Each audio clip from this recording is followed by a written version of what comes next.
Entonces, hermanos, me gustaría que orásemos antes de empezar la conferencia.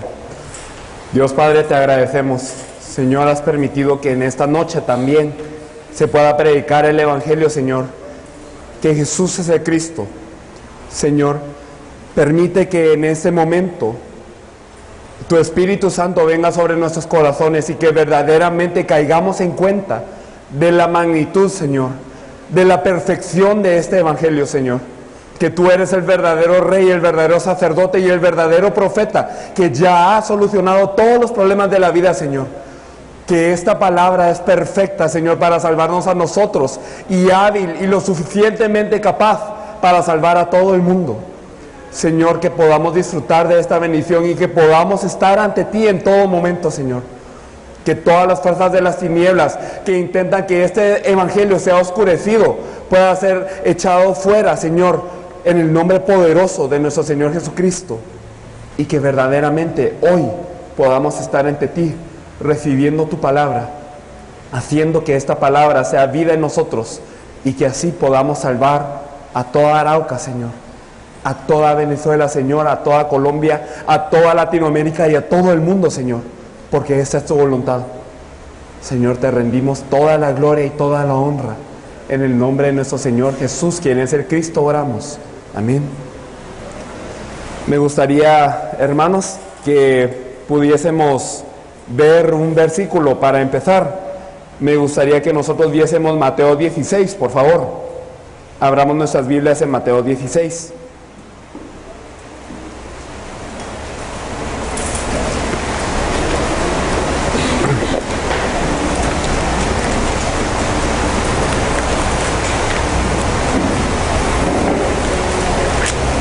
¿Lo tenemos?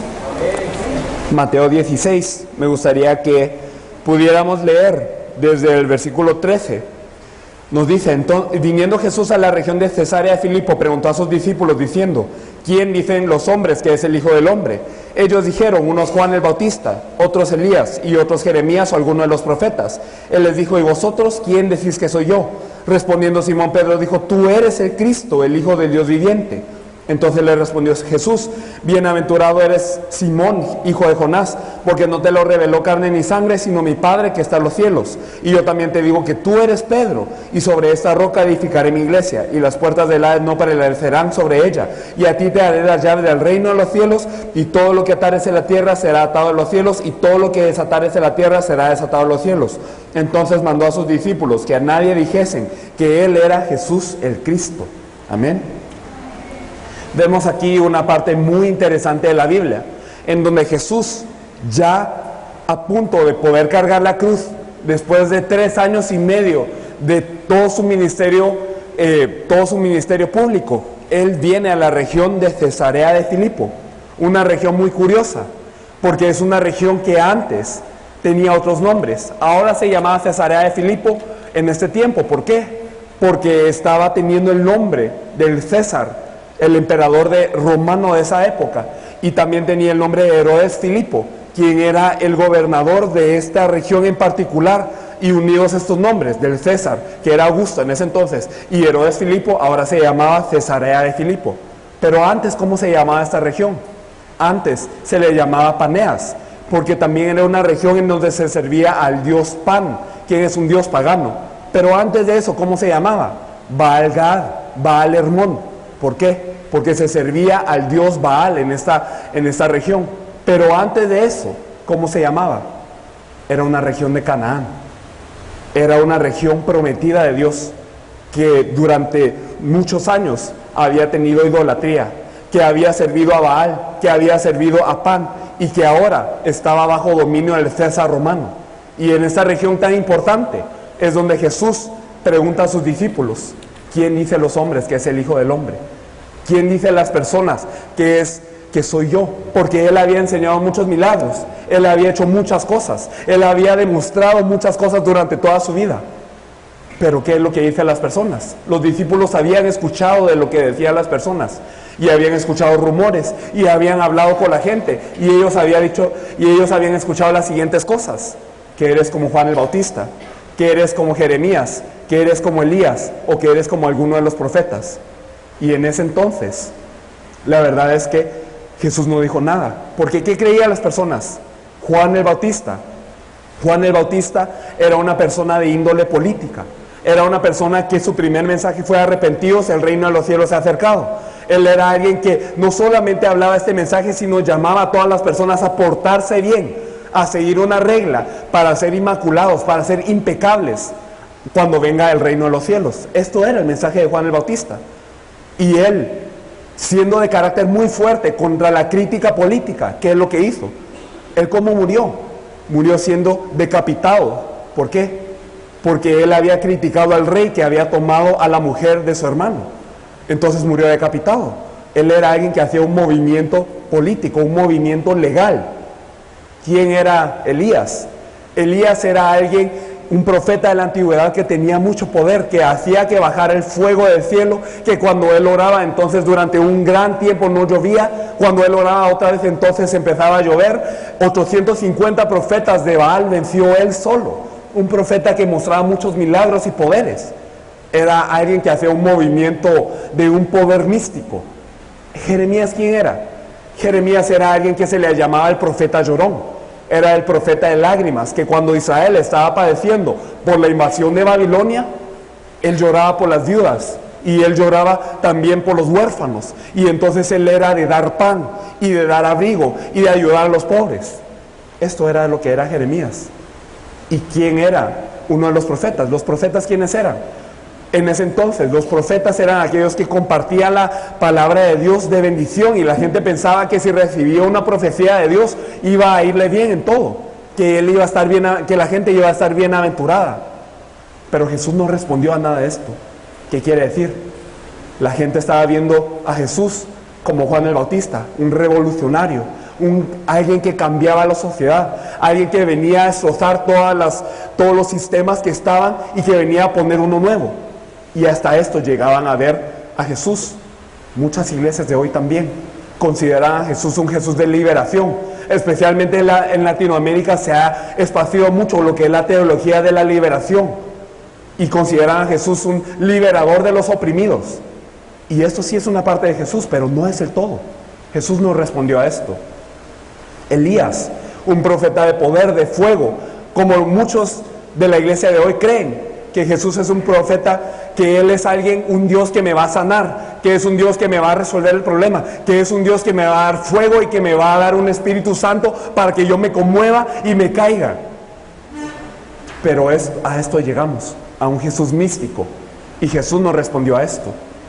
Otros creen que es como Jeremías, que es un Jesús de amor y que es un Jesús de bondad y de benevolencia y también de caridad, y también es un Jesús de filantropía, y que yo tengo que ayudar a los pobres y que tengo que hacer casas y que no tengo que estar solo en la iglesia, tengo que estar ayudando a los pobres de la calle, haciendo servicio social.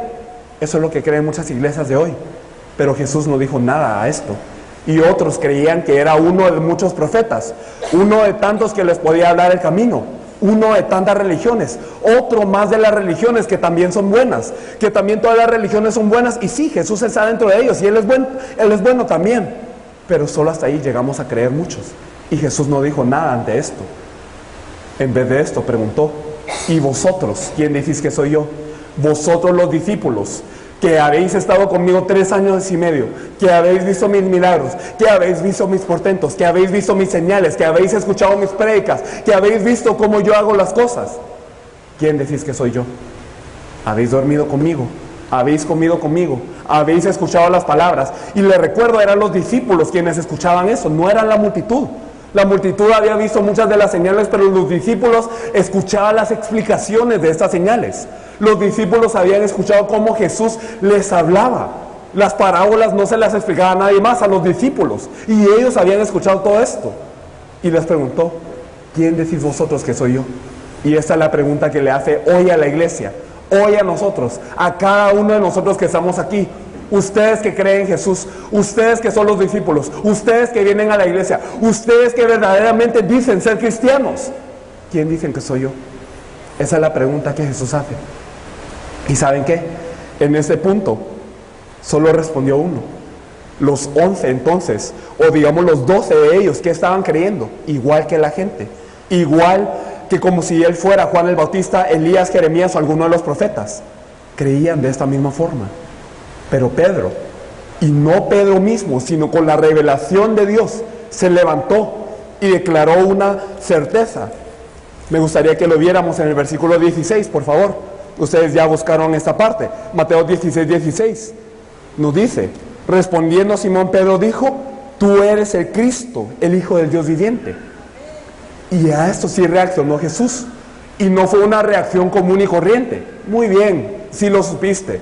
O muy bien, entonces sí, tú entendiste. No fue eso. Él dijo, bienaventurado eres, Simón, hijo de Jonás.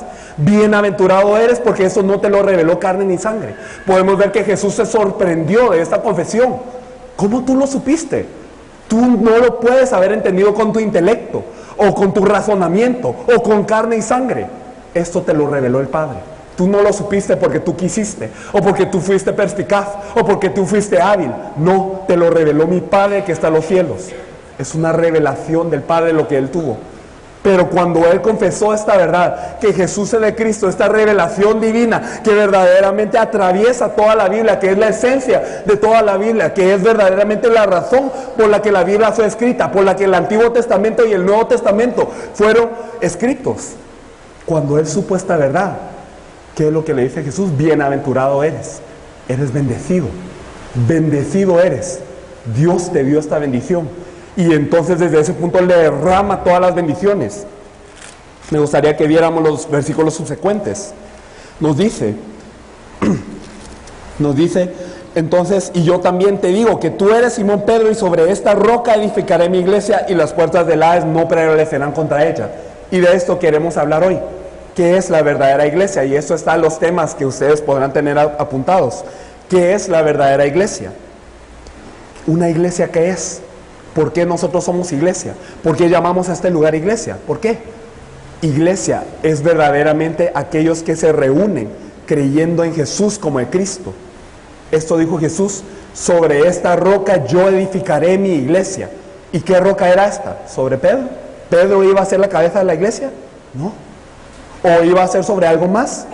Él había dicho sobre esta roca, sobre la confesión de que Jesús es el Cristo, el Hijo del Dios viviente, sobre esta verdad absoluta, sobre este evangelio inmutable, sobre esto yo voy a edificar mi iglesia. La iglesia va a estar fundada sobre esto, es lo que nos decía Jesús en ese entonces, sobre la confesión que Jesús es el Cristo.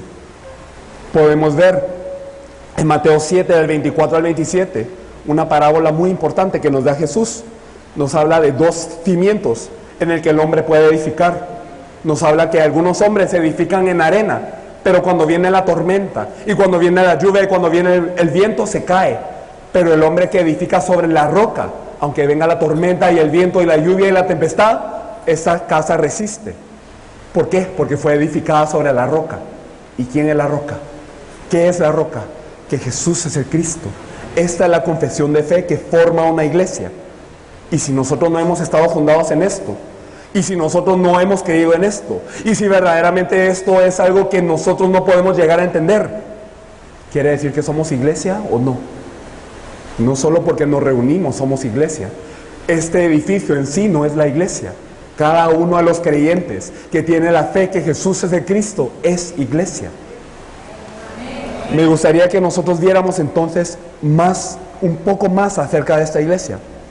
¿Quién es la cabeza de la iglesia entonces? ¿Quién es verdaderamente el que está por encima de la iglesia? ¿Quién es el que edifica la iglesia? Algunos versículos. Nosotros vemos en Efesios 1:22 que sometió todas las cosas bajo sus pies y los dio por cabeza sobre todas las cosas de la iglesia. Jesús es sobre quien ha sido dada todas las cosas. Incluso en Efesios 5:23 podemos ver que Cristo es cabeza de su iglesia. En Colosenses 1:18 también, que Cristo es la cabeza de la iglesia, que Él es la cabeza de todos nosotros, los que hemos creído en Jesús como el Cristo, que Él es verdaderamente el fundamento, Él es la cabeza. Podemos ver entonces, ahora sabemos que es la iglesia, es verdaderamente la gente que cree que Jesús es el Cristo, que fue comprada por su sangre para que verdaderamente estuviera en esta tierra. Y me gustaría ver algunos versículos de cómo empieza esta iglesia. La iglesia verdaderamente que cree que Jesús es el Cristo históricamente, ¿cómo empezó? En Hechos 1 nosotros vemos el inicio, que Jesús, después de haber cumplido la obra de Cristo, es decir, haber dado la respuesta perfecta para la humanidad. ¿Qué es lo que hizo Jesús? Él cargó la cruz y la resurrección, ¿verdad? Él cargó la cruz y resucitó para resolver todos los problemas del hombre. ¿Cuál era el problema del hombre? El estar separado de Dios. Porque el hombre fue creado para estar con Dios. El hombre originalmente, ¿para qué fue creado? Para que verdaderamente fuera imagen de Dios, para que fuera un hijo de Dios y para que fuera el mayordomo de toda la creación. Y cuando estaba el hombre con Dios, estaba feliz. Estaba verdaderamente cumpliendo la obra para la que fue diseñada. Estaba verdaderamente cumpliendo con las reglas y con los principios de la creación al estar con Dios. Y entonces no tenía ningún problema. Era como un pez dentro del agua, como un árbol dentro de la tierra. Pero ¿qué pasa? El hombre se separa de Dios, se divide de Dios, y por eso es como un pez fuera del agua. Es por eso como un árbol fuera de la tierra. Pasa todos los problemas que puede pasar y luego muere. Esto es la verdad del hombre. ¿Y por qué se separa de Dios si fue creado para estar con Dios? Porque ocurrió un pecado. ¿Y cuál es el pecado? Es fallar en el pacto de Dios, deshacernos del pacto de Dios, violar el pacto de Dios, desobedecer a la palabra de Dios. Esto es el pecado. Y como nosotros pecamos, entonces nos separamos de Dios, porque Dios no puede estar con el pecador. Pero entonces si fuimos hechos para estar con Dios, entonces ¿por qué pecamos? Si fuimos diseñados para estar junto con Dios, ¿para qué pecamos? ¿Cómo es que surge el pecado en nosotros? Hay un ser que se llama Satanás, que nos engaña para que nosotros pequemos. Y nosotros no resistimos a este Satanás, y por eso es que pecamos. Y por eso es que nos separamos de Dios. Y por eso es que perdemos todas las bendiciones, y por eso vienen todos los problemas. Entonces, el problema del hombre solo es una cosa: el estar separado de Dios. ¿Pero por qué nos separamos de Dios? Por el pecado. ¿Y por qué pecamos? Por Satanás. Esos tres problemas el hombre nunca los puede resolver. No los puede resolver con su esfuerzo, no los puede resolver con sus buenas obras, no lo puede resolver con su diligencia, con su filosofía o con su ciencia. No lo puede resolver, ni con su religión. Porque las personas instintivamente, al estar separadas de Dios, buscan a Dios. Buscamos a Dios, buscamos creer en algo espiritual, porque ese es el instinto del hombre. El hombre fue creado para verdaderamente servir a Dios, para ser un ser espiritual en comunión con Dios, quien es espiritual. Pero cuando estamos divididos de Dios, lo buscamos por nuestras propias fuerzas. Y por eso nosotros creamos lo que se llama una religión. Pensamos que dentro de muchos sistemas nosotros vamos a podernos encontrar con Dios, que dentro de una gran devoción o dentro de una gran servidumbre al prójimo, o nosotros sirviendo a las personas alrededor de nosotros, estamos haciendo un bien cósmico y que con eso vamos a encontrarnos con Dios. Pero este no es el caso. Nos dice Isaías 64:6 que todas nuestras justicias, ¿cómo las mira Dios? Son trapos de inmundicia. Todo lo que nosotros consideremos justo para buscar a Dios, todo lo que nosotros hagamos para buscar a Dios, ya sea la filosofía, ya sea la religión, ya sea la buena obra, para Dios es un trapo de inmundicia. No es lo suficiente para llegar a Dios. No podemos encontrarnos con Dios por nuestra propia cuenta. Y el pecado tampoco lo podemos resolver por nuestra propia cuenta, porque todos nosotros somos pecadores que tienen una deuda del pecado. ¿Y cómo un deudor va a pagar la deuda de otro? No se puede. Y nosotros no podemos vencer a Satanás. Satanás con nuestras propias fuerzas no puede ser vencido. Él es un ser espiritual que ahora está gobernando el mundo, que ahora está tentando a cada una de las personas y las tiene bajo su dominio. Y el hombre no es capaz de vencerle. Por eso es que Dios envió a un Mesías, a un Cristo, para resolver todo este problema. El problema de Satanás, que no puede ser vencido por el hombre, Dios lo vino a vencer. Dios vino en cuerpo de hombre a padecer muerte, para vencerlo a él por medio de la muerte. Es lo que nos dice la Biblia. El pecado que el hombre no puede resolver, que un deudor no puede resolver, vino alguien sin deuda, alguien sin pecado, alguien que era sin mancha, para poder darse a sí mismo y pagar toda nuestra deuda de pecado, para pagar todo nuestro pecado, para morir en vez de nosotros. Y Él es Jesús el Cristo. Y para reunirnos con Dios, nosotros no podemos llegar con nuestro propio camino. Nosotros no podemos llegar a Dios. Dios tiene que llegar a nosotros. Y Él lo hizo. Hace 2015 años aproximadamente, cargando la cruz, Él partió su carne para llegar a nosotros, para que fuera abierto el camino, para que nosotros pudiésemos llegar a Él, para que nosotros, creyendo en su nombre, podamos llegar a Dios y así ser restaurado de todas las bendiciones del hombre original.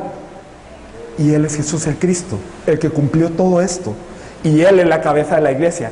Él es quien fundó esta iglesia. Y verdaderamente los miembros de la iglesia primitiva, viendo a este Jesús como el Cristo, creyeron en Él. Y creyendo en Él se formó la primera iglesia. Después de que Él cargó la cruz y resucitó, Él se apareció a los discípulos vivo.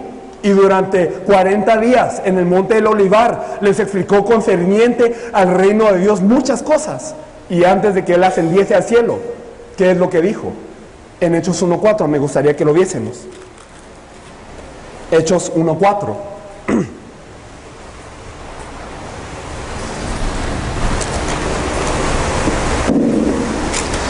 Hechos 1:4 nos dice: y estando juntos les mandó que no se fueran de Jerusalén, sino que esperasen la promesa del Padre, la cual les dijo: oísteis de mí. No se vayan de Jerusalén, esperen la promesa del Padre, porque todas las promesas del Padre ahora se han cumplido en Él. Y hay algo que verdaderamente se tiene que cumplir todavía. Por eso esperen esto. ¿Y cuál era la promesa del Padre? Me gustaría que lo viéramos en Hechos 1:8.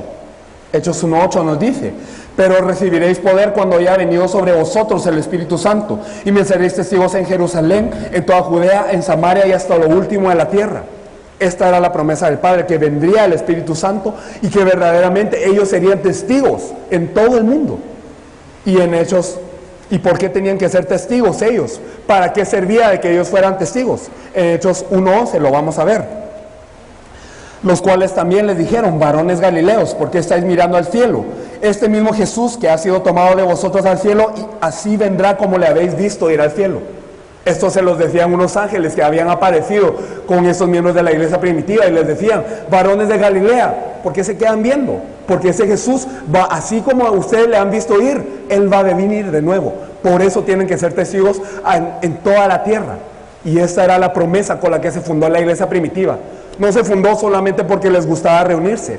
No se fundó simplemente porque tenían aflicciones y buscaban a quién pedir. No se fundó porque ellos no tenían nada que hacer. No, era un tiempo en donde si se reunían ellos se morían, porque era ilegal creer en Jesús como el Cristo en ese entonces. Nosotros podemos ver en Juan 19 que ya estaba considerado ilegal el creer en Jesús como el Cristo. El cojo, el ciego a quien Jesús le había dado la vista, Él dijo, los padres de él dijeron: nosotros no lo conocemos, no sabemos quién lo sanó. ¿Por qué? Porque si ellos descubrían que era Jesús, ellos eran llevados presos. Así de fuerte era la reunión en ese entonces. O sea, la reunión no se podía dar simplemente porque querían, sino porque tenían que tener un fundamento, una base, una fe concreta que les motivara a reunirse. ¿Y cuál era esta fe? La promesa de Dios, que Jesús era Cristo, que verdaderamente Él ya había venido a resolver todos los problemas de la vida.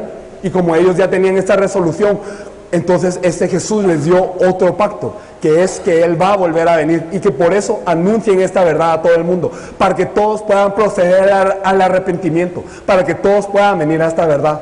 Así fue fundada la iglesia. Ese es el objetivo de la iglesia entonces: creer en Jesús como el Cristo y darlo a conocer a todo el mundo, porque cuando lo demos a conocer a todo el mundo, Él viene. Mateo 24:14 lo dice: y será predicado este evangelio del reino en toda la nación, como testimonio a todas las naciones, y entonces vendrá el fin.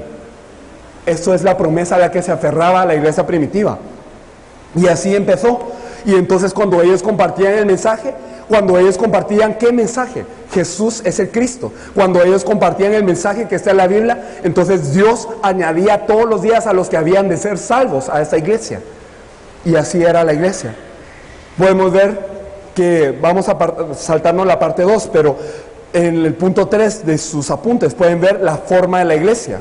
¿Qué es la iglesia verdaderamente? No es simplemente una reunión, no es un edificio, sino que 1 Corintios 3:16 nos dice: ¿no sabéis que sois templo de Dios y que el Espíritu de Dios mora dentro de vosotros? ¿Ustedes no saben que son el templo de Dios? ¿Que ustedes son iglesia y que el Espíritu de Dios mora dentro de ustedes? ¿Cuándo? Cuando han aceptado a Jesús como el Cristo. Y podemos ver que tenemos la iglesia en el cielo, que es la iglesia victoriosa, es la iglesia que ya ha sido llevada por el Señor.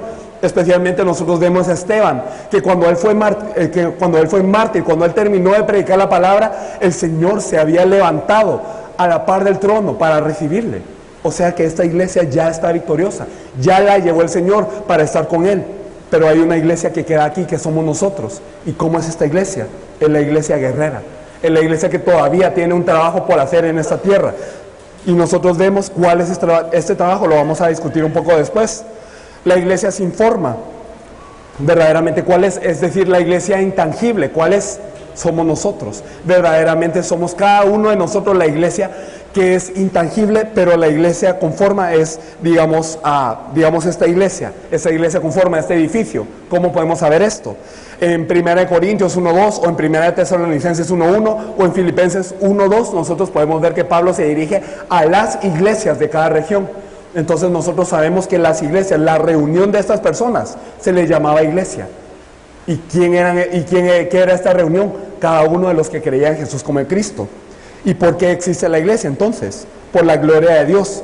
En Isaías 43:7 nosotros lo podemos ver. Todos los llamados de mi nombre, para gloria mía los he creado, los formé y los hice. Es para esto está la iglesia. Porque todos los que son llamados de su nombre son formados por su gloria. Y entonces para eso los hizo Dios. Para eso nos creó originalmente Dios. El hombre original, ¿para qué era hecho? Para que verdaderamente fuera bendecido y sojuzgara y tuviera esta comunión con Dios y fuera de gloria a Dios. Y Dios vio que era bueno. Por eso es gloria a Dios. Y eso es para lo que existe la iglesia.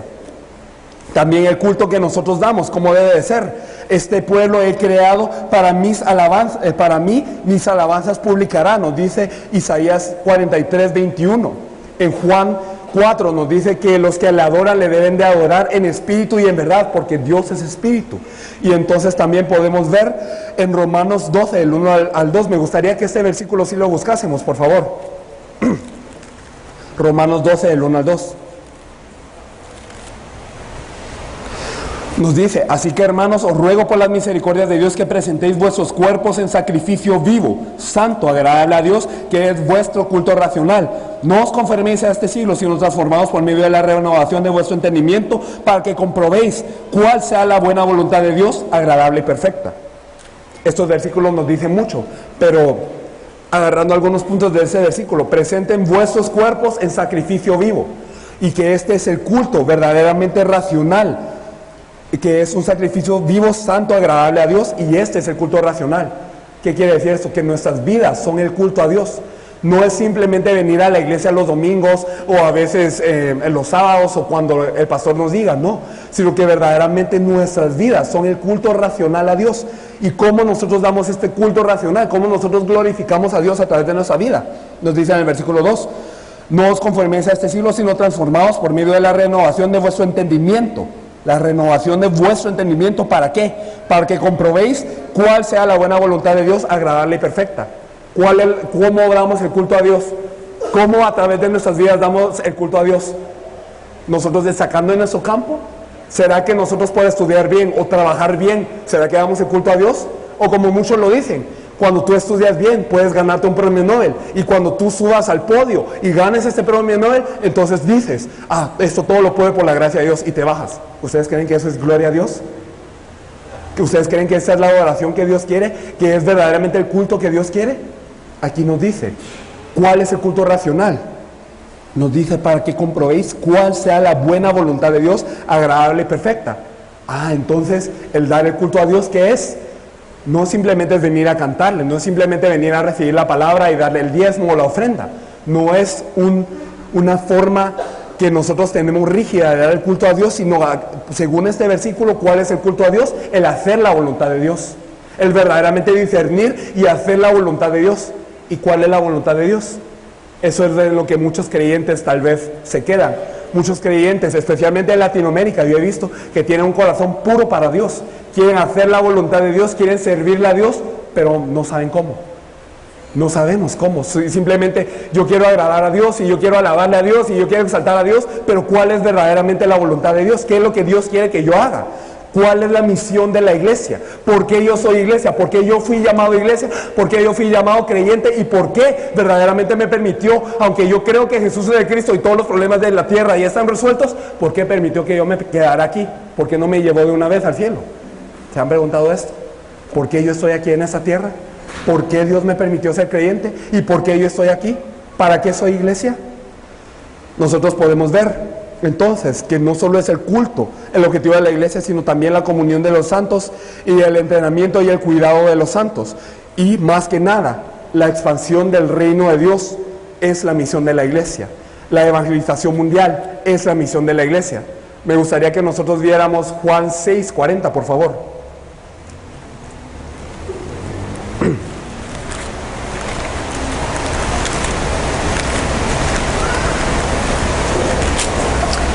Juan 6, del versículo 39 y 40, vamos a ver, ¿lo tenemos ya? Nos dice el versículo 39, y esta es la voluntad del Padre, el que me envió. O sea, esta es la voluntad de Dios. Aquí está la respuesta. ¿Y cuál es? De que todo lo que me diere no pierda yo nada, sino que lo resucite en el día postrero. Y esta es la voluntad del que me ha enviado, que todo aquel que ve el Hijo y cree en Él, tenga vida eterna, y yo le resucitaré en el día postrero. ¿Cuál es la voluntad del Padre? Que todo el que vea al Hijo crea en Él y que el Hijo le resucite en el día postrero. Esa es la voluntad del Padre. ¿Cuál es el objetivo de la escritura de la Biblia? En Juan 20:31, si nos acordamos de este versículo que dice que todas estas han sido escritas para que creáis que Jesús es el Cristo, el Hijo de Dios, y para que creyendo tengáis vida en su nombre. O sea que la razón por la que fue escrita la Biblia y la voluntad del Padre son uno. Entonces para eso existe la iglesia, para hacer la voluntad del Padre. ¿Y cuál es la voluntad del Padre? Que todos los que miren al Hijo, todos los que vean al Hijo, todos los que escuchen del Hijo, todos los que sepan del Hijo, puedan creer en Él y que tengan vida, y que así sean resucitados el día postrero. Simple, ¿verdad? Y por eso es lo que nos dice en el versículo.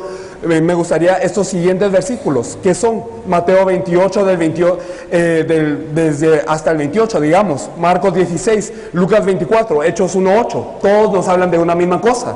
En Mateo 28 nos dice, id y haced discípulos a todas las naciones. En Marcos 16, y este evangelio del reino será predicado a toda criatura. En Lucas 24 nos dice que este evangelio también será compartido. Hechos 1:8, y me seréis testigos hasta lo último de la tierra. Para esto existe la iglesia, para verdaderamente dar el culto a Dios y para hacer la voluntad de Dios, que es anunciar a Jesús como el Cristo. Anunciar que verdaderamente Él es el Mesías, que Él es el prometido de Dios desde los siglos y las antigüedades. Él es quien verdaderamente puede resolver todos los problemas del hombre, reuniéndonos con Dios. Él es el camino para encontrarse con Dios. Él es el camino a su felicidad. Él es la respuesta a todos los problemas de la vida.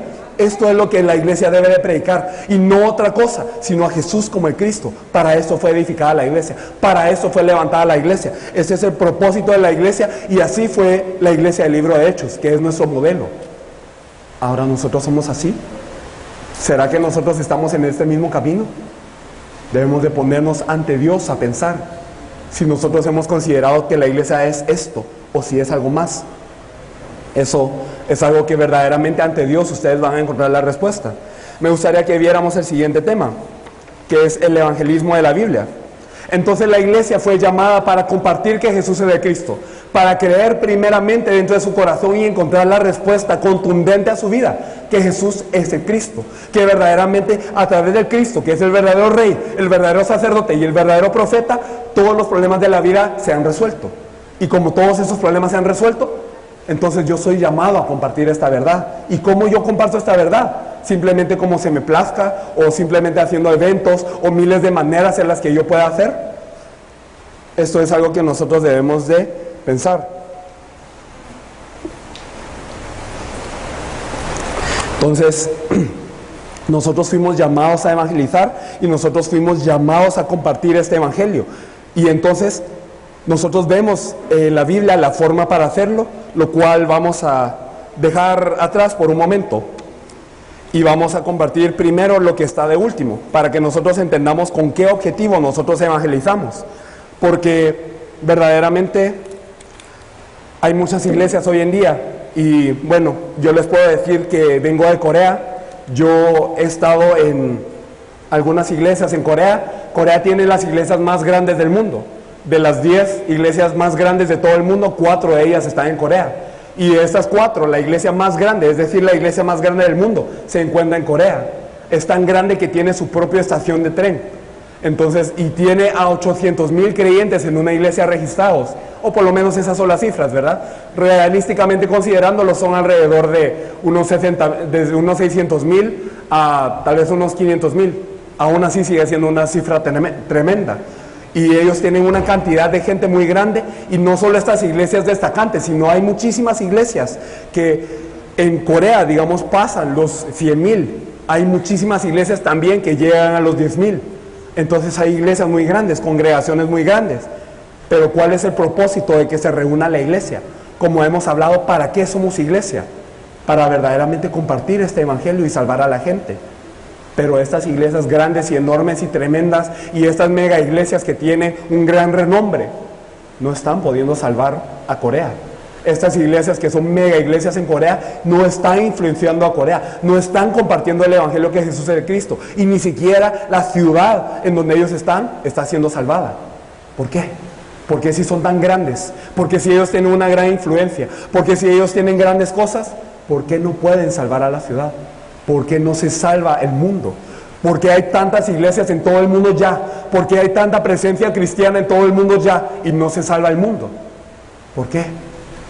Porque no estamos predicando la palabra correcta, no somos como la iglesia primitiva.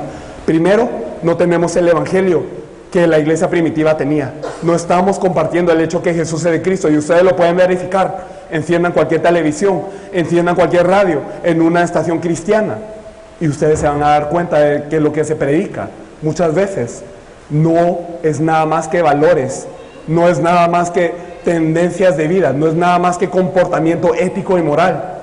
Jesús no tenía necesidad de venir a morir para que nosotros nos portáramos bien. Muchos maestros habían ya de ética y moral, y muchas personas destacantes que ya cumplían una vida que era estricta y que era verdaderamente admirable en cuanto a lo que ellos consideraban santidad. Los fariseos eran un gran ejemplo de esto. Ellos vivían de la forma más moral, de la forma más ética, pero ellos no podían salvar al mundo. No se salva al mundo con ética y moral, pero esto es lo que la iglesia está predicando hoy en día.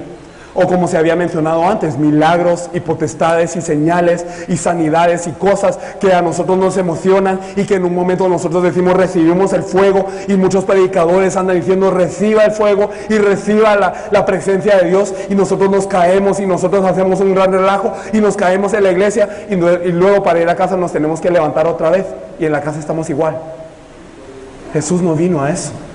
Jesús no vino para que nosotros tuviéramos un momento de emoción y luego pasara. Esto no es lo que puede salvar al mundo.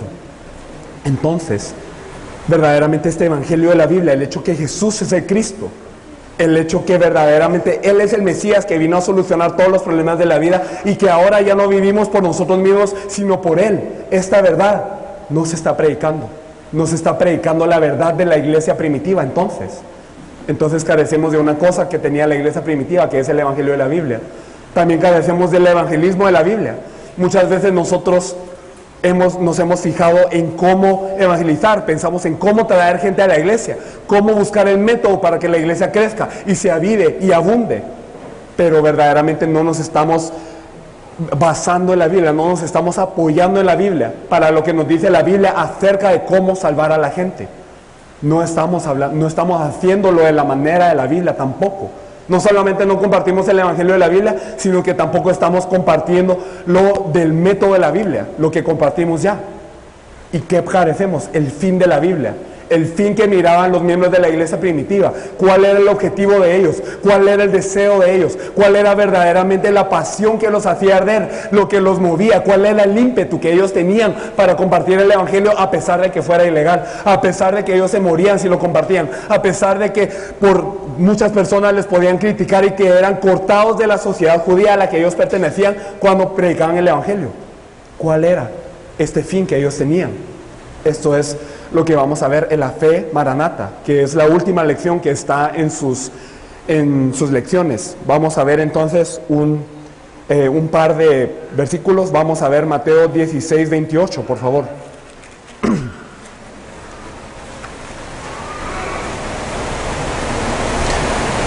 Mateo 16, 28. Y si se acuerdan, Mateo 16 es cuando Jesús le había dicho a Pedro que él era la iglesia, y que sobre esta confesión iba a levantar la iglesia y que le haría todo. Y desde ese entonces Jesús empezó a decirle a los discípulos cómo él tenía que padecer y cómo él tenía que cargar la cruz y cómo él iba a resucitar. Y es curioso que en ese momento Pedro de inmediato le dice que nada de esto te acontezca, Señor. habiendo él ya confesado que él es el Cristo. Y Jesús le dice, apártate de mí, Satanás, porque tú pones las cosas del mundo y no las cosas de Dios. Y entonces después de esto le dicen, el que cargue mi cruz verdaderamente será el que esté conmigo. Y entonces les dice qué es lo que va a ocurrir en los días postreros. Entonces nos dice en el versículo 27, porque el Hijo del Hombre vendrá en la gloria de su Padre con sus ángeles, y entonces pagará a cada uno conforme a sus obras. De cierto os digo que hay algunos de los que están aquí que no gustará la muerte hasta que hayan visto al Hijo del Hombre viniendo en su reino. Mantengamos estos versículos en mente. Vamos a buscar Mateo 24:14. Mateo 24:14 nos dice, y será predicado este evangelio del reino en todo el mundo para testimonio a todas las naciones, y entonces vendrá el fin. La iglesia primitiva había escuchado ya esta palabra y ellos ya verdaderamente tenían esta convicción. Entonces Jesús, vamos a poder, digamos, organizar un poco esto. Jesús, esencialmente, después de cumplir la obra de Cristo, había prometido que Él vendría de nuevo. ¿Cómo podemos saber esto? En Juan 14, del 1 al 3, Jesús dice, no se turbe vuestro corazón, creéis en Dios, creed también en mí. En la casa de mi Padre muchas moradas hay, y si así no fuera, yo os lo hubiera dicho. Voy pues a preparar lugar para vosotros, y si me fuere y os prepararé el lugar, vendré otra vez, y os tomaré a mí mismo, para que donde yo estoy, vosotros también estéis. Entonces Jesús había prometido venir de nuevo después de ascender. Él prometió, yo vengo por ustedes, y yo vengo a preparar morada celestial. Yo voy a preparar esta casa para ustedes y luego vengo por ustedes. Esto es algo que prometió Jesús. Mateo 26:64 nos dice, Jesús le dijo, tú lo has dicho. Y además os digo que desde ahora veréis al Hijo del Hombre sentado a la diestra del poder de Dios y viniendo en las nubes del cielo. Otra vez, Jesús promete que Él va a venir y que Él va a estar con el poder de Dios y va a venir en sus nubes. Lucas 21:27 que nos dice, entonces verán al Hijo del Hombre que vendrá en una nube con poder y gran gloria. Entonces Jesús claramente promete algo, que después de que Él ascienda va a venir. Y en muchas partes de la Biblia podemos ver que Él viene, que Él lo prometió y a sus discípulos les aseguró que Él venía. ¿Y cuándo viene Él? ¿Cuándo? Me gustaría que viéramos algunos versículos para que nosotros pudiéramos analizar esto. Mateo 24:36 nos dice, pero el día y la hora nadie sabe, ni aun los ángeles de los cielos, sino solo mi Padre. Hoy nosotros vemos a muchas sectas en el mundo que enfatizan la venida de Jesús y que la iglesia popular, por así decirlo, no está hablando de la venida de Jesús, pero que las sectas sí lo están hablando. Pero las sectas muchas veces lo están hablando determinando una fecha, haciendo cálculos en base a muchos números que ellos tienen supuestamente basados en la Biblia, y ellos hacen cálculos de que va a venir en tal fecha y de que Jesús viene a tal fecha y que viene y de que nosotros nos tenemos que vestir de blanco y estar en una montaña alabándole. Muchos piensan de esta manera que va a venir Jesús de acuerdo a cierta fecha calculable por misterios de la Biblia. Pero si nosotros vemos Mateo 24:26, la palabra claramente nos dice que nadie sabe ni la hora ni el día, y que esto lo tiene el Padre en su sola potestad. Entonces no sabemos cuándo va a venir Jesús. Y como no sabemos cómo va a venir Jesús, cuándo va a venir Jesús, nos dice Mateo 24:42 al 44. Velad, pues, porque no sabéis a qué hora ha de venir nuestro Señor. Pero sabed esto, que si el padre de familia supiese a qué hora el ladrón habría de venir, velaría y no dejaría minar su casa. Por tanto, también vosotros estad preparados, porque el Hijo del Hombre vendrá a la hora que no pensáis. O sea que no simplemente no sabemos cuándo va a venir el Hijo del Hombre, sino por eso también tenemos que velar, tenemos que estar alerta, como las 10 vírgenes que estaban siempre esperando a los esposos. Esto es lo que tenemos que hacer, debemos de velar porque no sabemos cuándo viene el Señor. Nosotros vemos en Apocalipsis 3:3 que nos dice, acuérdate pues de lo que has recibido y oído y guárdalo y arrepiéntete, pues si no velas vendré sobre ti como ladrón y no sabrás a qué hora vendré sobre ti. Hechos 1 del 6 al 7 nos dice, no os toca a vosotros saber los tiempos o las razones que el Padre puso en su sola potestad. O sea que nosotros no podemos saberlo, nosotros no sabemos exactamente a qué fecha viene el Señor, es imposible para nosotros que lo sepamos. Pero nosotros vemos algo también. En Mateo 24:14 nos da una pequeña pista de lo que va, del tiempo de la venida de Jesús, porque Jesús a la multitud le dijo esto, velad. les dijo que ustedes no van a saber la hora, pero a los discípulos les dijo un poco más precisamente. Y nosotros vemos esto en Mateo 24:14, que habíamos leído al principio, que este evangelio del reino será predicado en todo el mundo como testimonio a todas las naciones y entonces vendrá el fin. Entonces, ¿cuándo viene el Señor? Cuando este evangelio sea testificado a todo el mundo. Verdaderamente, eso es lo que nos promete el Señor.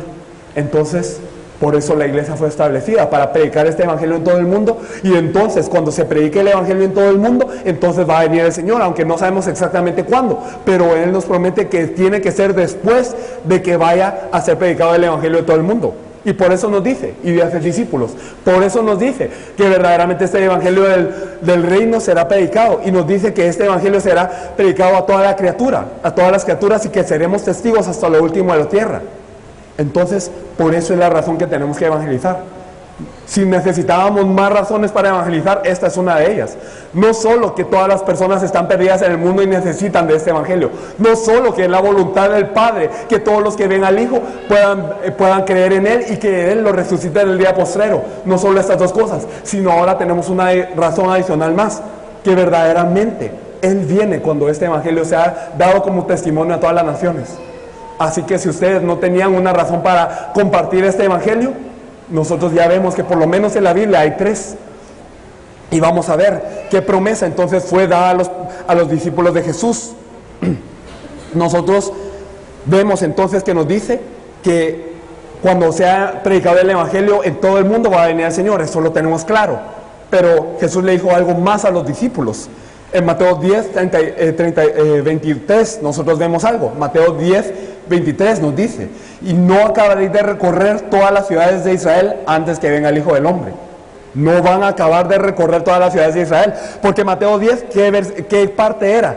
¿Qué parte de la Biblia era? Cuando Jesús había enseñado a los 12 discípulos a evangelizar y que ellos fueran al campo.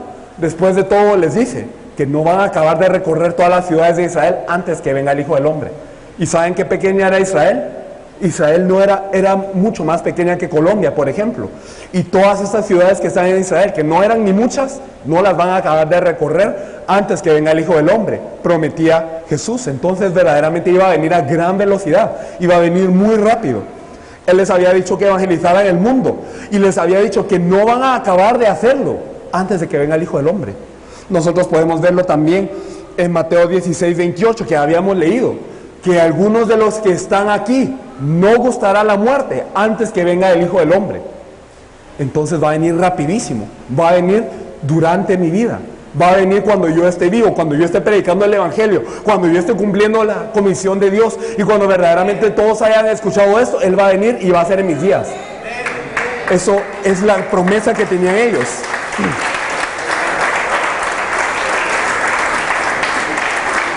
Y lo vemos no solo en un versículo, lo vemos en varios versículos. En Lucas 9:27, por ejemplo, algunos de los que están aquí no gustará la muerte.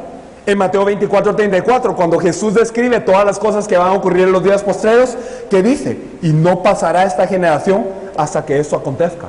Entonces es rapidísimo lo que va a venir el Señor. Y entonces verdaderamente nosotros tenemos que estar velando. Marcos 13, del 26 y 30, que dicen: entonces verán al Hijo del Hombre que vendrá en las nubes con gran poder y gloria. Así lo veremos venir. Verdaderamente esta era la fe que tenían los apóstoles. Primero que Jesús venía, y cuando venía no sabemos, pero viene rápido. Va a venir durante mis días, durante mis tiempos, cuando yo esté vivo, cuando se acabe de terminar de predicar este evangelio del reino a todo el mundo, entonces vendrá Él. ¿Y eso cuándo va a pasar? No después de miles de años, no después de nuestras generaciones y generaciones y generaciones, no encargándoselo a las personas que van a venir después de nosotros. No era esto lo que Jesús nos decía. Él decía: va a venir ya, y algunos de los que están aquí no van a gustar la muerte hasta que hayan visto venir al Hijo del Hombre. Esta era la fe de los discípulos de la iglesia primitiva. Ellos habían escuchado esta palabra y sabían: la evangelización se cumple, la evangelización mundial se cumple ¿cuándo? No después de mis días, en mis días se cumple. Por eso es la evangelización mundial en nuestros días. Y esto era la fe de la iglesia primitiva. ¿Y con qué fe corrían? Santiago 5, 7 al 8 nos dice: por tanto, hermanos, tened paciencia hasta la venida del Señor. Mirad cómo el labrador espera el precioso fruto de la tierra, aguardando con paciencia hasta que reciba la lluvia temprana y la tardía. Tened también vosotros paciencia y afirmad vuestros corazones, porque la venida del Señor se acerca.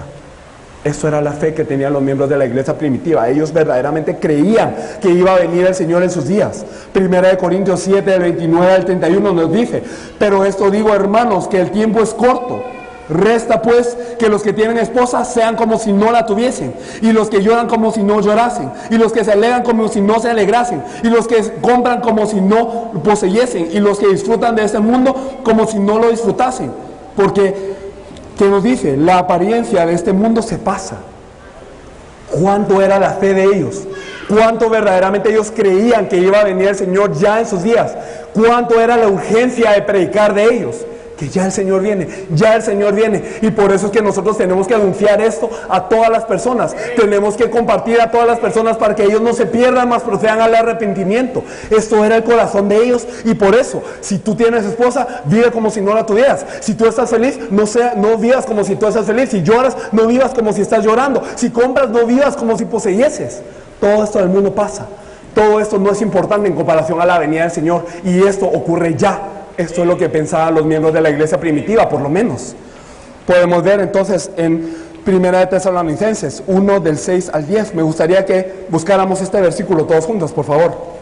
Primera de Tesalonicenses 1, del 6 al 10.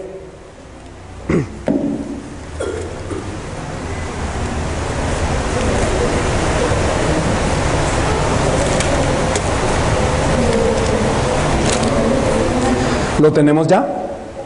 Primera de Tesalonicenses 1, de los versículos 6 al 10. Yo lo voy a leer por ustedes.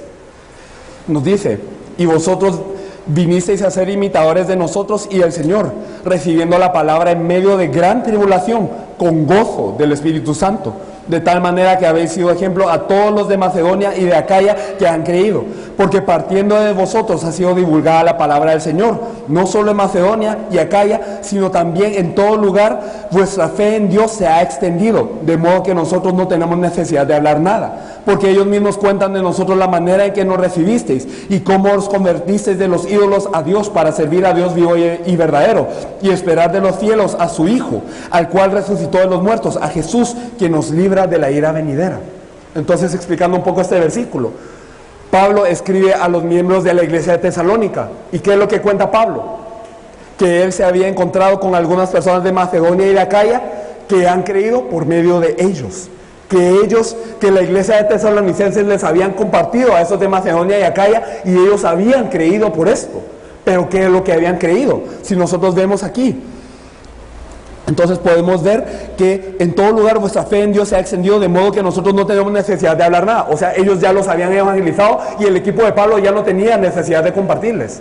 Ese era verdaderamente el fervor con el que corría la iglesia de Tesalónica. ¿Y qué dicen ellos? Porque ellos mismos cuentan de nosotros la manera en que nos recibisteis y cómo os convertisteis de los ídolos para servir al Dios vivo y verdadero, y esperar de los cielos a su Hijo, al cual resucitó de los muertos, a Jesús, que nos libra de la ira venidera.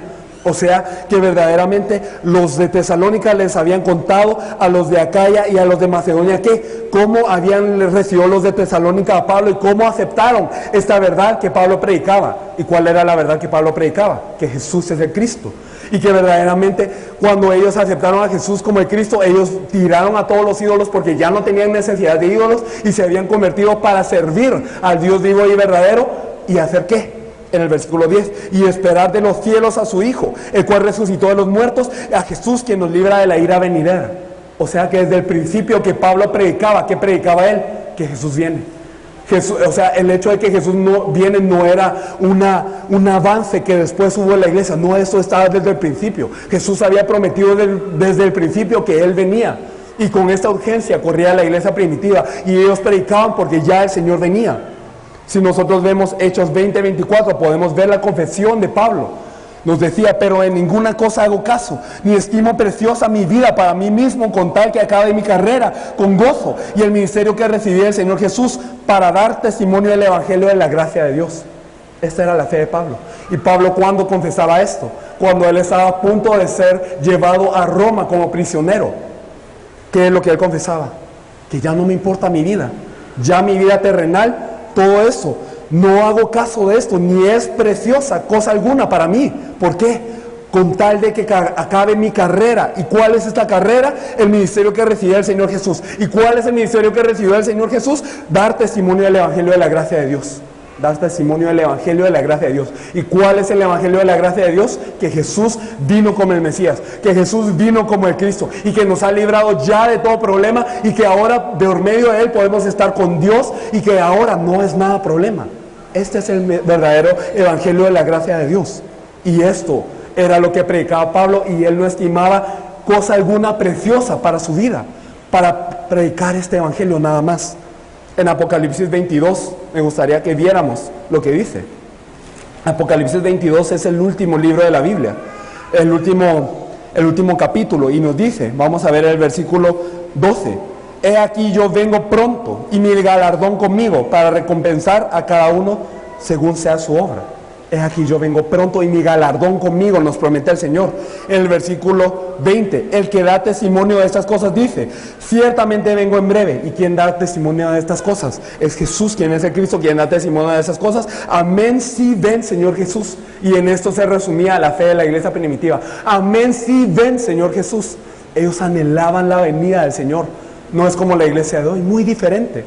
La iglesia de hoy, lamentablemente, vemos que cuando se les habla de la venida del Señor, verdaderamente fruncen el ceño. Ellos no están muy felices de que venga el Señor. No, pero yo todavía tengo que vivir, todavía me tengo que casar, todavía tengo que tener hijos, todavía tengo que retirarme de mi trabajo, y ya cuando yo esté jubilado, tal vez ahí sí que venga el Señor, pero no ahora. Así está la iglesia de hoy en día. Está diciendo que no está preparada y que verdaderamente les gustaría que viniera después y después y después. Pero ¿cuándo van a estar preparados? ¿Cuándo van a estar preparados para la venida del Señor? Nunca. Nunca van a ser santos lo suficiente para decir que no tienen pecado ante el Señor, porque somos pecadores. Y nunca van a poder librarse de todos los vicios que Satanás les da, todas las corrientes del mundo a los que Satanás los pone. Porque verdaderamente no podemos vencer a Satanás por nuestra fuerza. Nunca nos vamos a encontrar con Dios por nuestra propia fuerza. Solo por medio de Jesús, quien es el Cristo, nosotros podemos tener la salvación. Y la salvación es la seguridad que verdaderamente cuando venga el Señor, Él nos considerará justos y no pecadores como lo somos. Y entonces no tenemos necesidad de temer al Señor. Es más, anhelamos la venida del Señor cuando verdaderamente le creemos. Anhelamos ver al Señor de nuestra redención y anhelamos estar con Él. ¿O no debería de ser así la fe del cristiano? Pero la iglesia de hoy no está así. ¿Por qué? Porque ha perdido primeramente el Evangelio, que Jesús es el Cristo. Ha perdido esta esperanza y ha perdido la dirección. Como hemos perdido la dirección, entonces no tenemos propósito como iglesia. A finales del primer siglo, ¿qué ocurrió? Roma fue evangelizada. Y entonces verdaderamente cuando ya todos habían compartido el Evangelio, no venía el Señor. Cuando ya todos los discípulos habían acabado sus vidas, no venía el Señor. Y qué raro, porque el Señor prometió que habrán algunos de los que están aquí que me van a ver venir. Y no vino el Señor cuando ellos terminaron de acabar su carrera. Y entonces la gente se empezó a discutir. Pero el Señor lo prometió. El Señor prometió que Él vendría cuando este Evangelio fuera testificado a toda la tierra. Y no vino, aunque se evangelizó Roma. ¿Qué pasa? Y muchos entraban en este debate. Y este debate se llamaba el argumento del reino, el debate del reino. ¿Por qué? Porque no había llegado Él como había prometido las Escrituras, a pesar de que ellos habían predicado en todo el occidente. Y entonces, algunos decían: no, entonces la venida del Señor, ¿a qué se debe de referir? Se debe de referir entonces a la llegada del Espíritu Santo. A esto que ocurrió en el día de Pentecostés, esto es la llegada del Señor. Y entonces intentaron ajustar algunas cosas teológicas para que a esto encajara. Pero el Señor claramente nos promete que Él vendrá así como la habéis visto ir, así vendrá Él de nuevo. Él nos promete que vendrá con gran poder y gloria para que todas las personas del mundo se den cuenta: el Señor ha venido.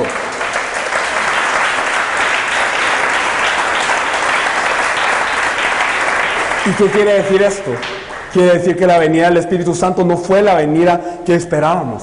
Entonces, que esto todavía queda por cumplir, que el Señor va a venir, que Él va a cumplir su promesa. ¿Cuándo? cuando este evangelio del reino sea testificado en todas las naciones. Esto era la fe que tenían los miembros de la iglesia primitiva. Maranata, el Señor viene pronto. Esto era la fe que ellos poseían. Pero después del primer siglo, después de que todos los apóstoles han muerto, ya nadie creyó en esto. Ya nadie esperó la venida del Señor. Y de palabras y tal vez de mencionarlo, sí, la gente lo dice, pero verdaderamente ustedes esperan al Señor en sus días. Ustedes verdaderamente anhelan ver la venida del Señor. Pregúntense ante Dios. Porque si verdaderamente nosotros lo confesamos con la boca, pero no lo creemos en el corazón, todo lo que sea sin fe es pecado. Verdaderamente tenemos que examinarnos ante el Señor. ¿Estamos con la fe apropiada? ¿Estamos con la fe que nos dice el Señor que Él viene pronto? ¿Anhelamos la llegada de Él todos los días y estamos corriendo para que este tiempo se acorte? ¿Estamos haciéndolo así? ¿Estamos cumpliendo la comisión de la iglesia? ¿Estamos siendo la iglesia que el Señor ha dejado? ¿Estamos creyendo que Jesús es el Cristo y estamos corriendo con este evangelio para salvar a todas las demás personas para que venga el Señor? Es una pregunta muy importante que nos debemos de hacer como cristianos, porque cuando la iglesia ha perdido su dirección, ¿en qué se ha enfocado? Como ya no corren para la venida del Señor, como ya no corren para la evangelización mundial, ahora la iglesia se entra y se vuelve una iglesia introspectiva, una iglesia que se enfoca solo en la vida de sus propios creyentes, una iglesia que se enfoca simplemente en el bienestar material, una iglesia que se enfoca en la filosofía y la hueca sutileza, una iglesia que verdaderamente no reconoce el evangelio de Dios como el evangelio que puede salvar al mundo, sino es un evangelio que simplemente le consuela. ¿Hemos tenido esta fe acaso? Y si hemos tenido esta fe ante Dios, hay que arrepentirnos. Tenemos que tener la fe de la iglesia primitiva, que Jesús es el Cristo y que Él, como ha terminado todos los problemas, ya no importa nada. Él verdaderamente resolvió todos mis problemas y yo no tengo necesidad de preocuparme por mis problemas. Entonces, si Jesús es el Cristo, verdaderamente ya no hay problema que Él no haya resuelto. Consumado es, nos dice la Biblia. Y si nosotros creemos en esto, somos como la iglesia primitiva, que sabemos que este evangelio de la Biblia puede salvar a todo el mundo y corremos sabiendo que ya tenemos el as en la manga, sabiendo que ya tenemos la respuesta perfecta y la panacea para salvar a todo el mundo. ¿O no es así? Así deberíamos de estar corriendo, viendo el final de que el Señor viene pronto. Pero si la iglesia de hoy no ha estado corriendo así, es porque lo ha perdido todo. Ha perdido el evangelio que salva las vidas, ha perdido el evangelismo que nos dice la Biblia y ha perdido el fin que nos dice la Biblia, Maranata, que el Señor se acerca. La iglesia ya no está esperando al Señor. Hoy nosotros debemos de restaurar esta fe, porque la iglesia primitiva, ¿cómo se consolaba? Cuando verdaderamente ellos eran perseguidos, cuando ellos eran azotados, cuando ellos verdaderamente padecían muerte. Ellos seguían predicando el evangelio. No era una situación cómoda como hoy en día, como nos reunimos cuando se nos da la gana, pero no, en la iglesia primitiva esto era de vida o muerte, y ellos predicaban aunque los fuesen a atrapar, aunque los fuesen a matar, aunque los fuesen a tirar en un coliseo lleno de leones, no les importaba, aunque les fueran a derramar aceite hirviendo, o aunque los quemaran o aunque los crucificaran, no les importaba. Ellos decían, verdaderamente nosotros tenemos que llegar a predicar esta verdad que salva al mundo en todo el mundo, y así viene el fin, Maranata. Y entonces cuando se encontraban con un miembro de la iglesia que verdaderamente se encontraban al otro día, ellos decían, Maranata, el Señor viene, qué bueno que estás aquí todavía haciendo la obra, el Señor no te ha llevado, un día más tienes de vida para predicar. Esa era la fe que tenía la iglesia primitiva. Y hoy, nosotros tenemos esta fe. ¿Tenemos verdaderamente esta fe de dar todo por el evangelio que Jesús es el Cristo? Y nos gustaría decir que sí, ¿verdad? Pero ante Dios, Dios nos conoce, no podemos engañar a Dios. Dios escudriña todos nuestros corazones y hasta lo más profundo de nuestra alma. ¿Cómo podemos engañar a Dios? Y si nosotros no hemos tenido esta fe, y si hemos estado viviendo una fe religiosa, y si verdaderamente no hemos creído en el evangelio de la Biblia, verdaderamente hoy tenemos que hacer como esos varones que después de escuchar el evangelio de Pedro, el evangelio que les compartía Pedro, que ciertísimamente sepa toda esta casa de Israel que ese Jesús que vosotros crucificasteis, Dios le ha hecho Señor de Cristo. Si verdaderamente, cuando ellos escucharon esto, ¿qué hicieron los miembros, estos varones que estaban ahí, esos judíos que habían escuchado? ¿Qué hicieron? Se compungieron de corazón. Verdaderamente fueron heridos por esto. ¿Por qué? Porque se dieron cuenta de que habían estado viviendo como enemigos de Dios. se dieron cuenta de que no creían en la palabra de Dios y que toda la palabra de Dios que ellos tenían por conocimiento era basura y que ellos habían estado errando, y se compungieron de corazón y le dijeron: hermanos, ahora no era un Pedro que estaba lleno de mosto, no era un Pedro que simplemente ahora era un condenable de la sociedad o que era simplemente un pescador que venía de Galilea, no era este, ahora era hermano. Hermano, ¿qué hacemos? ¿Qué debemos de hacer? Si verdaderamente nos hemos dado cuenta de que este evangelio lo es todo, de que esta es la respuesta contundente de Dios, ¿qué hacemos, hermano? Preguntaban estos hermanos, estos hombres que habían escuchado el evangelio. Y Pedro, ¿qué les dijo? Verdaderamente arrepiéntanse y bautícense en el nombre de Jesucristo. Crean en el Señor Jesucristo. Verdaderamente crean que Jesús es el Cristo, que Él es la respuesta de Dios, que verdaderamente Jesús vino a consumar todos los problemas del hombre. Créanlo. Y entonces en ese momento se convirtieron 3,000 personas. 3,000 llegaron a tener esa fe, porque el Señor les apoyaba, porque el Señor había preparado este campo de antemano para que ellos creyeran. Hoy nosotros debemos de examinarnos. ¿Seremos personas que Dios ha preparado para esto? ¿Seremos personas a quien Dios le quiere revelar el evangelio? Y si verdaderamente hemos escuchado este evangelio y lo creemos, entonces ¿qué debe de seguir? Verdaderamente nuestro corazón está compungido y luego nos arrepentimos ante el Señor y vivimos ahora creyendo que Jesús es el Cristo por la evangelización mundial en nuestros días. Eso debe de ser la fe que nosotros tenemos, o por lo menos esa es la fe que Dios quiere. Si nosotros verdaderamente deseamos hacer la voluntad de Dios, si nosotros deseamos hacer lo que Dios quiere, entonces debemos de regresarnos a esta fe. Maranata, el Señor viene pronto y Él ya nos ha dado la respuesta perfecta. El evangelio de la Biblia, el evangelio original, el evangelio que en toda la Biblia nos está hablando es que Jesús es el Cristo. Y se lo repito una y otra vez porque no me canso de hablar de lo que yo he visto y oído, como eran los miembros de la iglesia primitiva. Ellos sabían que solo había un nombre bajo el cielo dado a los hombres en el que ellos podían ser salvos. Y la salvación, que es ser liberado de Satanás, ser liberado del pecado y ser liberado del mundo para estar con Dios de nuevo. Y eso no es todo. Esto es la salvación que Dios les quiere dar. Esta es la salvación que viene cuando creemos que Jesús es el Cristo, el verdadero Rey que vino a destruir a Satanás, el verdadero sacerdote que vino a expiar el pecado y el verdadero profeta que verdaderamente vino a reunirnos con Dios. Esta es la verdad contundente de la Biblia. Y eso era lo que creían los apóstoles de la iglesia primitiva y por lo que corrían. Esta era la fe que tenían. Entonces, la fe de los últimos tiempos que debemos de tener, ¿cuál es? Me gustaría que buscáramos algunos versículos. Primera de Pedro 4, del 7 al 11, me gustaría que lo viésemos.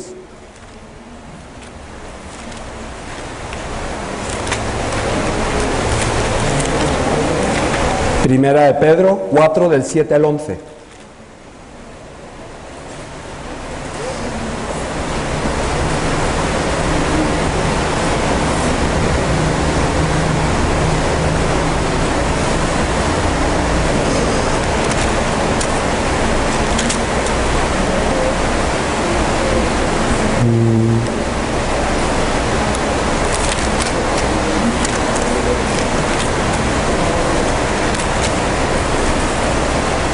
Vamos a leerlo. Nos dice: mas el fin de todas las cosas se acerca, sed pues sobrios y velad en oración, y ante todo tener entre vosotros ferviente amor, porque el amor cubrirá multitud de pecados. Hospedaos los unos a los otros sin murmuraciones, cada uno según el don que ha recibido, ministrelo a los otros como buenos administradores de la multiforme gracia de Dios. Si alguno habla, hable conforme a las palabras de Dios. Si alguno ministra, ministre conforme al poder que Dios da, para que en todo sea Dios glorificado por Jesucristo, a quien pertenece la gloria y el imperio por los siglos de los siglos. Amén. Entonces se acercan los últimos días. Entonces, ¿cómo debemos de hacerlo? ¿Qué es lo que debe de haber en nuestras vidas? ¿Cómo es que la iglesia que espera a Jesús como el Cristo, a su venida, cómo es que esta iglesia se comportaba? Nos dice que verdaderamente nosotros debemos de nosotros debemos de compartir, sabiendo que nosotros fuimos rescatados de todos estos males. Nosotros vemos que velemos en oración y que tengamos el ferviente amor que cubre los pecados. Pero ¿cuál es el amor que cubre los pecados? ¿El amor humano? Es el amor de Jesús quien es el Cristo que cubre los pecados. Y nos dice, hospedados a los unos o a los otros sin murmuraciones. ¿Por qué? Porque el fin se acerca. Y cada uno según el don que ha recibido, el regalo que ha recibido, ministrelo a otros como buenos administradores de la multiforme gracia de Dios. Y que si alguno habla, hable conforme a ¿qué? A las palabras de Dios. ¿Y cuáles son las palabras de Dios? ¿Qué es lo que Dios nos quiere decir a través de la Biblia? Que verdaderamente hay salvación en Jesús, quien es el Cristo. Y nos dice que si alguno ministra, ministre con el poder que Dios da. ¿Y cuál es el objetivo del poder que Dios da? Como nosotros habíamos dicho, que la gente crea que Jesús es el Cristo. Verdaderamente para esto permite todo lo demás, para que en todo Dios sea glorificado por Jesucristo, a quien pertenece la gloria y el imperio por los siglos de los siglos. Entonces así de importante es el evangelio que Jesús es el Cristo, que verdaderamente todo radica en Él, todo se centra en Él.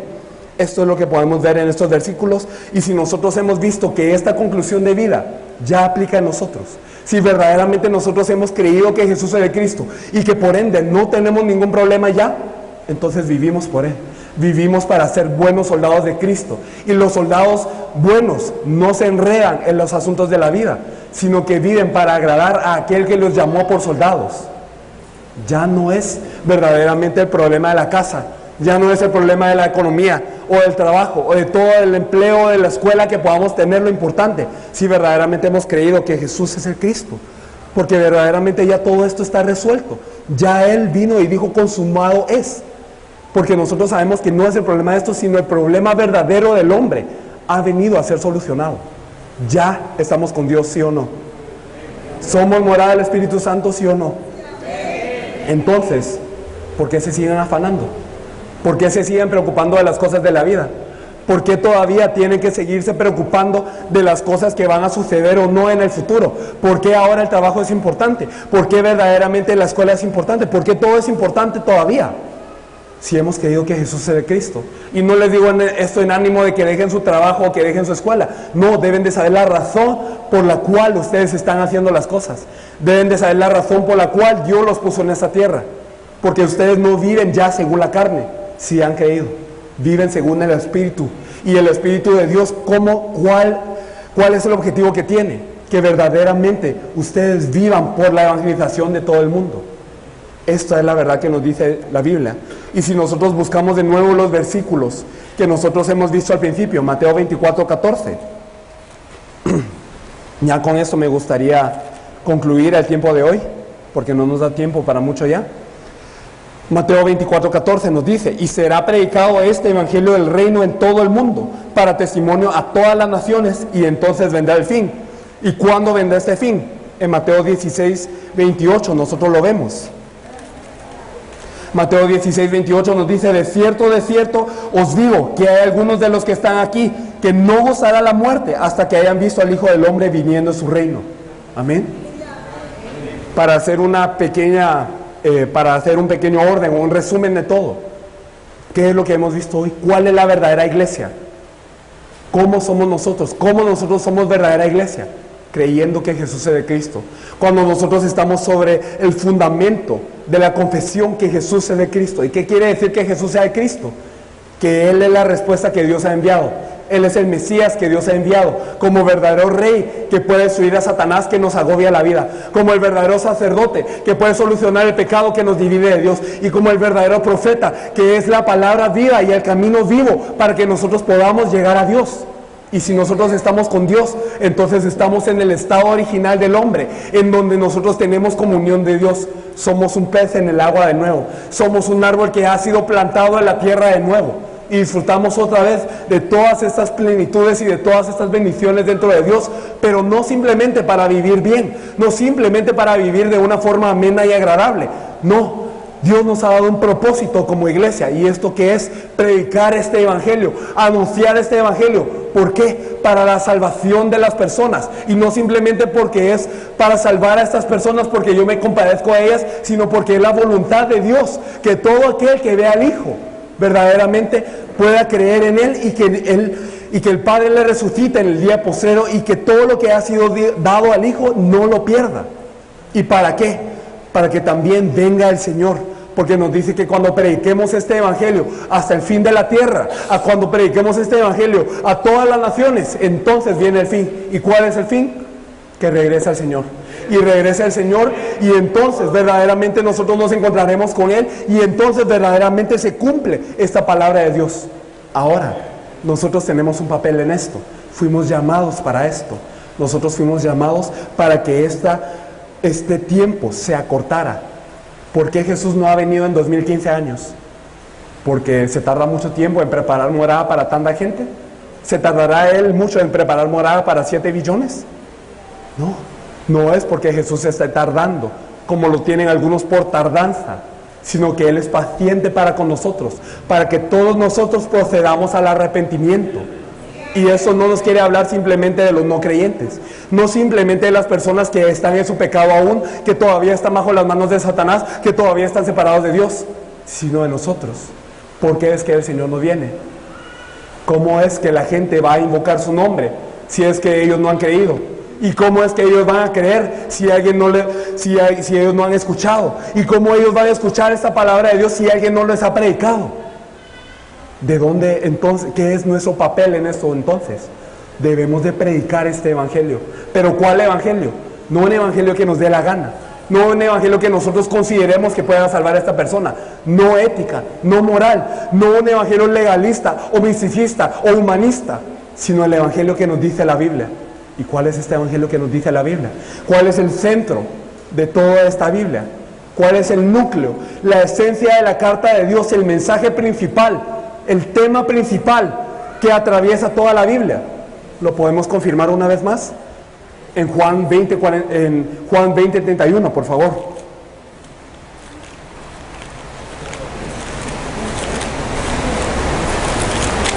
Juan 20:31. Pero estas se han escrito para que creáis que Jesús es el Cristo, el Hijo de Dios, y para que creyendo tengáis vida en su nombre. Esto es lo que les puede dar la vida a las personas, creer que Jesús es de Cristo. Esto es lo que nosotros tenemos que creer. Y si esta vida abunda sobre nosotros, si verdaderamente esto se vuelve nuestra conclusión, somos como los miembros de la iglesia primitiva que no pueden dejar de hablar, aunque les digan que no hablen. A los discípulos les habían regañado, los habían azotado para que ya no hablaran en el nombre de Jesús, pero ellos se gozaban de que ellos habían sido tenidos por dignos para padecer afrenta por este nombre. Ellos se gozaban de este nombre, aunque ellos padecieran, aunque ellos no eran bendecidos, aunque ellos tenían tribulaciones y aflicciones, ellos se alegraban por este nombre. ¿Por qué? Porque sabían que en este nombre tenían vida y lo tenían en abundancia y tenían todo dentro de este nombre, porque para ellos verdaderamente dentro de Cristo todo lo podían. Entonces esta es la fe que nosotros debemos de restaurar. El evangelio de la Biblia, el evangelismo de la Biblia y el fin de la Biblia. Con esto podemos salvar al mundo, con esto se puede salvar Arauca, con esto se puede salvar Colombia, con la palabra que Dios ha dado. ¿A ustedes les gustaría salvar Arauca? Verdaderamente, entonces adentrémonos dentro del evangelio de la Biblia, porque nosotros debemos de entrar profundamente para que nosotros podamos tener esta respuesta. ¿Cómo vamos a dar una respuesta que nosotros mismos no tenemos? ¿Cómo vamos a salvar a alguien si nosotros no tenemos la medicina? Pero esta medicina, esta respuesta, esta conclusión de vida ya está sobre ustedes. Ya Dios ha permitido que ustedes lo escuchen. Y si verdaderamente ante Dios tienen esta conciencia de salvar a Arauca, de que verdaderamente ustedes han sido salvos y de que ahora ustedes pueden salvar a las demás personas, que ahora pueden ser la luz para el mundo, la sal y la luz, entonces verdaderamente oren a Dios para profundizar dentro de esto y prediquen, insten a tiempo y fuera de tiempo, porque verdaderamente este evangelio es para salvación no solo de ustedes, no solo de su familia, sino para toda Arauca, para toda Colombia, para toda Latinoamérica y todo el mundo. Amén. Amén. Creamos con esto y corramos para la fe de que Él viene pronto, de que cuando nosotros terminemos esta labor, que cuando nosotros hayamos terminado de predicar este evangelio, entonces vendrá el Señor. ¿Y saben qué? Esto no será dentro de mucho, Él viene pronto, por eso velad, y Él vendrá, y habrán algunos de los que están aquí que no gustará la muerte hasta que hayan visto venir al Hijo del Hombre en todo su reino. Amén. Me gustaría que oráramos ante el Señor en este tiempo. Padre, te agradecemos. Señor, verdaderamente has permitido que hoy se comparta tu palabra. Señor, permítenos no escuchar palabra de hombre, Señor. Que este tiempo verdaderamente no hayamos escuchado palabra de hombre, sino tu palabra, Señor. Tu voz, Señor, que nos anima otra vez, Señor, a entrar dentro del Evangelio, Señor. Que verdaderamente Jesús es el Cristo y Él es la solución perfecta a todos los problemas de la vida. Que siendo Él el Rey, el sacerdote y el profeta perfectos, que viene a solucionar el problema verdadero del hombre, que es Satanás, el pecado y la separación de Dios, Señor, ya somos perfeccionados para siempre, Señor. Verdaderamente teniendo esta respuesta absoluta, permítenos ahora salvar al mundo con esta respuesta absoluta, Señor, con este evangelio perfecto, Señor, que tú nos has dado, corriendo para que verdaderamente nosotros podamos acortar los días a tu llegada, Señor. Deseamos verte pronto, Señor. Deseamos que tú vengas pronto, Señor. Deseamos predicar este evangelio, Señor, para que tú no tardes, Señor, y que verdaderamente así podamos cumplir lo que es tu voluntad. Amén, sí, ven, Señor Jesús. Que todas las fuerzas de las tinieblas que operan en Arauca sean echados fuera y que sean reprendidos en el poderoso nombre de Jesús, quien es el Cristo, para que verdaderamente Satanás no ciegue el corazón de las personas y para que a ellos les resplandezca el evangelio de la luz de la gloria de Cristo, Señor, y que verdaderamente así todos puedan llegar a ti, Señor. Que todas las personas que tú has predestinado, Señor, que todas las personas que tú has determinado para la salvación hoy y en el resto de los días que nos siguen, Señor, puedan ser salvos y que nosotros podamos ser utilizados como instrumentos para tu obra, Señor. Señor, tú has dicho que tú puedes hacer que el evangelio se proclame aún de las piedras, pero nosotros no queremos esto, Señor. Deseamos que nosotros seamos utilizados, Señor, para salvar a Arauca, Señor. Salva esta tierra de Arauca, Señor. Y verdaderamente que no solo Arauca, sino todo el mundo pueda conocer esta verdad, que Jesús es el Cristo, Señor. Oramos, Señor, queremos vivir para tu honra y tu gloria, Señor, cumpliendo la evangelización mundial en nuestros días. Te agradecemos y oramos en el poderoso nombre de nuestro Señor Jesús, quien es el Cristo. Amén y amén. Muchas gracias.